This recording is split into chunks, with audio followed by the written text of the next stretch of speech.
जय हिंद एवरीवन। जितने भी भाई बहन army, GD, tradesman, technical, TA, WMP की तैयारी करना चाहते हैं तो हम आपके लिए लेकर आए हैं आर्मी फाउंडेशन बैच, जिसकी क्लासें जीके नॉलेज यूट्यूब चैनल पर आपको बिल्कुल फ्री में मिलने वाली हैं और प्रत्येक सब्जेक्ट को हम बिल्कुल बेसिक से लेकर चलेंगे। तो आज हम पढ़ने वाले हैं केमिस्ट्री। केमिस्ट्री के अंदर पहले हम उसका सामान्य परिचय पढ़ेंगे, उसके बाद पढ़ेंगे पदार्थ और उसके गुण। तो चलो पढ़ते हैं अपनी केमिस्ट्री को। केमिस्ट्री के अंदर हमारा आज का टॉपिक रहने वाला है हमारे आसपास के पदार्थ। केमिस्ट्री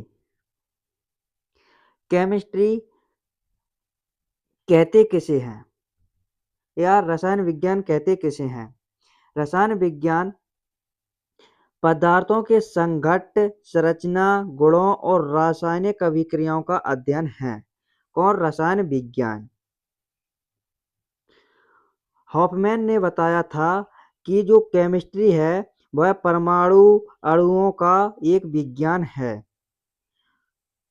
किसके अनुसार? आर हॉफमैन के अनुसार रसायन विज्ञान है जो परमाणु तथा अणुओं का विज्ञान है। केमिस्ट्री केमिस्ट्री की उत्पत्ति कहाँ से हुई है? तो केमिस्ट्री है वो मिस्र शब्द के कीमिया से हुई है। किससे? तो केमिस्ट्री यानी कि रसायन शास्त्र की उत्पत्ति मिस्र शब्द के कीमिया से हुई है, जिसका अर्थ होता है काली मिट्टी। कीमिया का अर्थ होता है काली मिट्टी। तो केमिस्ट्री की उत्पत्ति कहाँ से हुई? मिस्र के कीमिया शब्द से हुई है। अब बात करते हैं कि केमिस्ट्री के जनक किन्हें कहते हैं या पिता किन्हें कहते हैं। जनक, फादर ऑफ केमिस्ट्री। तो केमिस्ट्री के जनक एंटोनी लेवोजियर साहब को कहते हैं। इन्होंने द्रव्यमान संरक्षण का नियम भी दिया था और इन्होंने ऑक्सीजन के बारे में बताया था। तो रसायन शास्त्र के जनक किन्हें कहते हैं? रसायन शास्त्र के जनक एंटोनी वॉन लेवोजियर को कहते हैं। इन्होंने ही द्रव्यमान संरक्षण का नियम दिया था और ऑक्सीजन के बारे में बताया था। किन्होंने? तो लेवोजियर साहब ने। लेकिन ऑक्सीजन की खोज किसने की थी? तो सन 1774 ईस्वी में जोसेफ प्रेस्टले साहब ने की थी। किसकी? ऑक्सीजन की खोज। फिर बात करते हैं नाभिकीय रसायन। तो नाभिकीय रसायन के पिता किसे कहते हैं? तो नाभिकीय रसायन के पिता रदरफोर्ड को कहते हैं। और भारतीय रसायन शास्त्र के पिता किसे कहते हैं? तो भारतीय रसायन शास्त्र के पिता डॉक्टर सीपी रॉय या प्रफुल्ल चंद्र रॉय इनका पूरा नाम है। तो भारतीय रसायन शास्त्र के पिता किन्हें कहते हैं? तो वे कहते हैं डॉक्टर सीपी रॉय को कहते हैं। इन्होंने नाइट्रेट की खोज की थी, इसलिए इन्हें नाइट्रेट मैन ऑफ इंडिया भी कहते हैं। महत्वपूर्ण आविष्कार। सन 1901 में सबसे पहले नोबेल पुरस्कार जे.एच. बॉन्टी हॉप को दिया गया था, जो कहाँ के थे? नीदरलैंड्स के थे। इन्हें रसायन शास्त्र में सबसे पहले नोबेल पुरस्कार दिया गया था।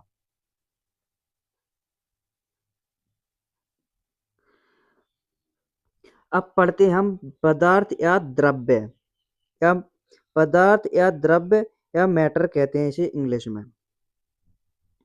द्रव्य या पदार्थ किसे कहते हैं?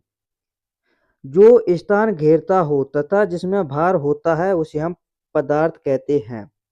परंतु प्रकाश पदार्थ नहीं है, क्योंकि इसमें भार नहीं होता। पदार्थ की कई अवस्थाएं होती हैं।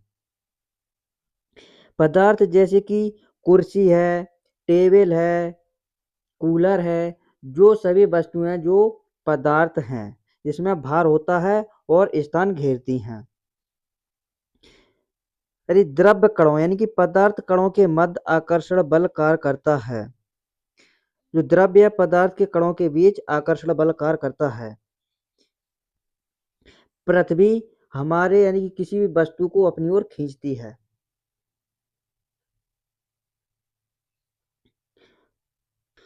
पदार्थ होता है जो अत्यंत सूक्ष्म कणों से निर्मित होता है। कौन? पदार्थ।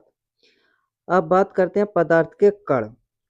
पदार्थ होता है जो परमाणु तथा अणुओं से मिलकर बना होता है। परमाणु होता है जो सबसे छोटा होता है। परमाणु परमाणु है एटॉम शब्द है जो ग्रीक भाषा के एटोमस से लिया गया है, जिसका अर्थ होता है अविभाज्य, यानी कि परमाणु है जो विभाजित नहीं होता, जो अविभाज्य रहता है, सूक्ष्म कणों से स्वतंत्र अवस्था में नहीं रहता। वह सूक्ष्म कण जो स्वतंत्र अवस्था में नहीं रहता, उसी को हम परमाणु कहते हैं।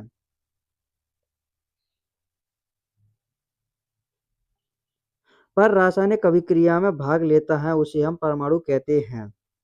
परमाणु है जो ग्रीक भाषा के एटोमस शब्द से लिया गया है, जिसका अर्थ होता है अविभाज्य, यानी कि परमाणु विभाजित नहीं होता। सूक्ष्म कण जो स्वतंत्र अवस्था में नहीं रहता, जो परमाणु है जो स्वतंत्र अवस्था में नहीं रहता परंतु रासायनिक अभिक्रिया में भाग लेता है, उसे हम परमाणु कहते हैं। फिर बात करते हैं अणु। अणु होता है जो तत्व या यौगिक का सूक्ष्मतम कण होता है। तत्व या यौगिक होते हैं वो अणुओं से मिलकर बने होते हैं।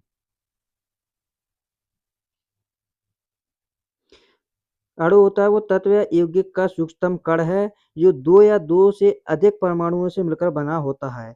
अणु है वो दो या दो से अधिक परमाणुओं से मिलकर बना होता है। अणु अणु है जो स्वतंत्र अवस्था में पाया जाता है। परमाणु स्वतंत्र अवस्था में नहीं पाया जाता, लेकिन अणु होता है जो स्वतंत्र अवस्था में पाया जाता है और जो विभाजित होता है, क्योंकि परमाणु से मिलकर बना होता है, इसे हम विभाजित कर सकते हैं। परंतु परमाणु होता है जिसे हम और नहीं तोड़ सकते। फिर अणु से मिलकर पदार्थ का निर्माण होता है, जैसे कि हाइड्रोजन के दो परमाणु मिलकर अणु का निर्माण करते हैं, H2 का निर्माण करते हैं। जैसे जब कभी आपके एग्जाम में आएगा कि हाइड्रोजन में कुल कितने परमाणु होते हैं, तो H2 होता है, इसमें क्या परमाणु होते हैं? दो। दो परमाणु से मिलकर अणु का निर्माण होता है। जैसे कि ऑक्सीजन O प्लस के O मिलकर O2 बनाता है, इसलिए ऑक्सीजन में भी कितने परमाणु होते हैं? ऑक्सीजन में भी दो परमाणु होते हैं। अब बात करते हैं पदार्थ। पदार्थ कितने प्रकार से बांटते हैं? पदार्थ को दो भागों से में बांटते हैं। एक बांटते हैं भौतिक आधार पर, दूसरा होता है रासायनिक के आधार पर। भौतिक आधार पर होता है 5 प्रकार का: ठोस, द्रव्य, गैस, प्लाज्मा, बॉस-आइंस्टीन कंडेंसेट। और रसायन शास्त्र के आधार पर होता है 3 प्रकार का: तत्व, यौगिक और मिश्रण। तत्व होते हैं ये 3 प्रकार के होते हैं: धातु, अधातु, उपधातु। और यौगिक होते हैं जो 2 प्रकार से होते हैं: एक होता है कार्बनिक यौगिक, एक होता है अकार्बनिक यौगिक। मिश्रण होता है वो 2 प्रकार के होते हैं: समांगी मिश्रण और विसमांगी मिश्रण।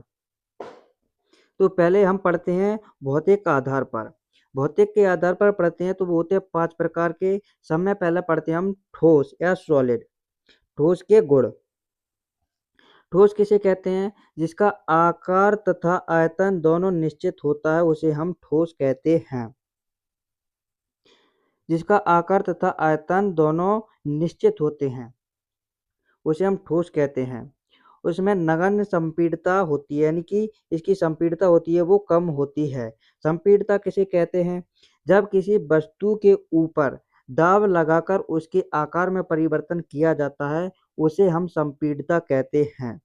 इसलिए जब कभी हम किसी लकड़ी के ऊपर यानी कि दाब लगाएंगे तो लकड़ी में कोई भी परिवर्तन नहीं आएगा। इसी को हम यानी कि संपीड़ितता कहते हैं। इसलिए इसकी संपीड़ितता कैसी होती है? नगण्य होती है, यानी कि कम होती है।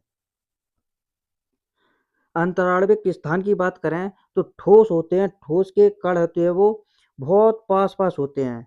ठोस के अणु बहुत पास-पास होते हैं, जिसके कारण उसके आणविक स्थान होता है वो बहुत कम होता है। ठोस के अणुओं के बीच आणविक स्थान बहुत कम होता है। अंतर आणविक स्थान यह सबसे कम होता है। ठोस के अणुओं के बीच बहुत कम स्थान होता है। आकर्षण बल की बात करें तो इसके अणु होते हैं वो एक दूसरे को बहुत बहुत कस के पकड़े होते हैं, जिसलिए उसके बीच आकर्षण बल सबसे अधिक होता है और उसका घनत्व भी अधिकतम होता है, क्योंकि उनका जब अणु पास-पास होंगे तो उनका भार अधिक होगा और उसका घनत्व भी अधिक होता है। घनत्व अधिकतम हो जाएगा। उदाहरण के तौर पर कौन-कौन से हैं कि ठोस, जैसे कि लकड़ी है, लोहा की छड़ है, काँच है, पत्थर है, आदि हो जाएँगे। ये सभी ठोस के उदाहरण हैं। ठोस होता है 2 प्रकार से होता है, एक होता है क्रिस्टलीय ठोस, एक होता है अक्रिस्टलीय ठोस। क्रिस्टलीय ठोस किसे कहते हैं? जिसकी निश्चित ज्यामिति, आकृति और गलनांक दोनों ही कैसे होते हैं? निश्चित होते हैं। उसे हम क्रिस्टलीय ठोस कहते हैं। जैसे कि हीरे की चतुष्फलकीय संरचना होती है जो कैसी होती है? क्रिस्टलीय ठोस होती है। अक्रिस्टलीय ठोस किसे कहते हैं? जिसका कोई निश्चित आकृति और गलनांक नहीं होता। इसका कोई निश्चित आकृति तथा गलनांक नहीं होता किसकी अक्रिस्टलीय ठोस के। जैसे कि कांच है और रबर है, तो इसकी कोई निश्चित कोई आकृति भी नहीं होती और इनका गलनांक भी निश्चित नहीं होता। फिर बात करते हैं द्रव। द्रव या लिक्विड। इनका आयतन तो निश्चित होता है परंतु आकार निश्चित नहीं होता, यानी कि अनिश्चित होता है। यदि कि जो द्रव होता है इसका आयतन निश्चित होता है परंतु आकार निश्चित नहीं होता। जिसे हम जिस भी पात्र में डालेंगे उसी का रूप ले लेगा, यानी कि आकार ले लेगा। जैसे कि 1 लीटर जल को हम पहले बाल्टी में रखते हैं। बाल्टी में रखेंगे तो 1 लीटर ही रहेगा परंतु बाल्टी का आकार ले लेगा, और तब बाल्टी से हम कभी गिलास में डालते हैं तो रहेगा 1 ही लीटर परंतु आकार इसका ले लेगा, गिलास का आकार ले लेगा। इसलिए उसका आकार निश्चित नहीं होता परंतु आयतन है वो निश्चित होता है। एक कमरे के तापमान, यानी कि कमरे का तापमान होता है लगभग 27 डिग्री सी। तो कमरे के तापमान से ऊपर, जैसे कि 30 डिग्री सी से 35 डिग्री ऊपर द्रव धातु, यदि द्रव अवस्था में धातु है वो द्रव अवस्था में पाई जाती है, वो होती है ब्रोमीन। हमारे कमरे का तापमान होता है वो होता है 27 डिग्री सी सेंटीग्रेड होता है, लेकिन कमरे के तापमान से ऊपर जो द्रव अवस्था में पाई जाती है वो धातु होती है ब्रोमीन। द्रव है, द्रव में ठोस की अपेक्षा अधिक सबसे अधिक आणविक स्थान होता है और कम आकर्षण होता है। यानी कि द्रव होता है जिसके अणुओं के बीच है ना आकर्षण बल कम कार्य करता है, और उनके अणु होते हैं वो ठोस की तुलना में थोड़े दूर दूर होते हैं। इसके इसलिए इनके अणुओं के बीच जो स्थान होता है वो अधिक होता है इसके ठोस की अपेक्षा में। आकर्षण बल है वो कम हो जाएगा, क्योंकि अणु दूर दूर हो जाएंगे तो उनके बीच आकर्षण बहुत कम हो जाएगा।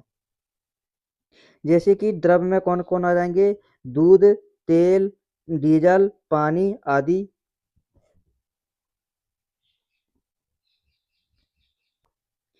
फिर बात करते हैं गैस।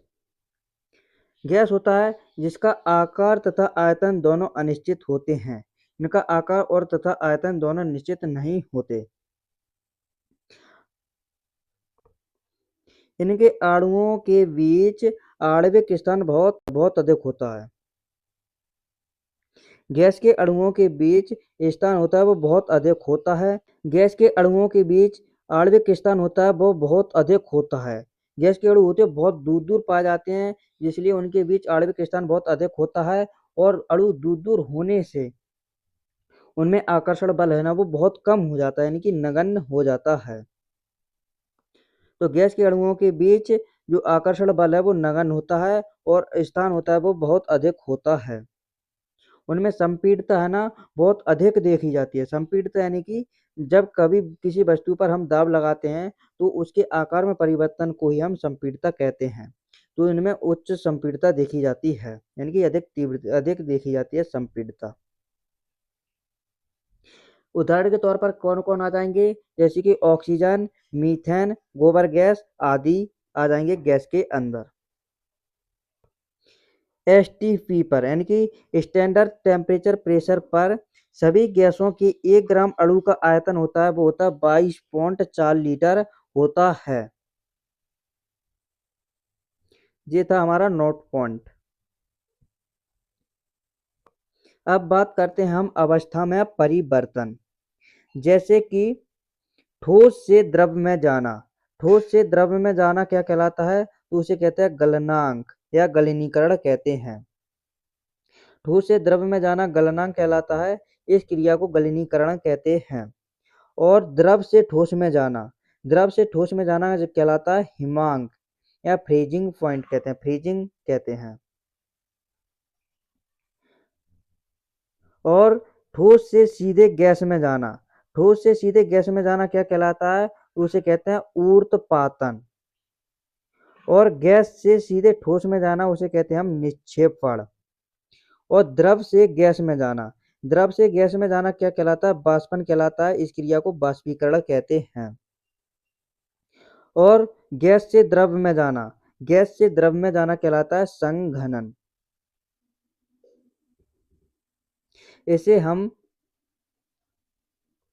इस प्रकार पढ़ेंगे कि जैसे कि यहाँ पे ये बर्फ है यानी कि ठोस है, यहाँ पर बन जाएगा पानी, पानी से बन जाएगा वाष्प।